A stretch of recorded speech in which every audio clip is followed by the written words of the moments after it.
So, customer was having issue with a Nissan pickup, automatic, where it was in a limp mode. It was showing a code for brake solenoid. All right, so the brake solenoid, one of the solenoid says for the brake solenoid, you could look it up. Now, what happened is that the customer would have brought this unit to another shop, right? And he would have done some work on one of the traces within the board. Now, the customer had the same code, same complaint. So then we had to go in and correct the work that was done. And then now we have to put it up and test. All right, so guys, this is the code that the customer was experiencing.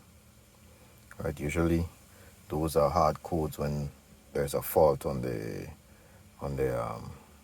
valve body assembly. So let's see. All right, so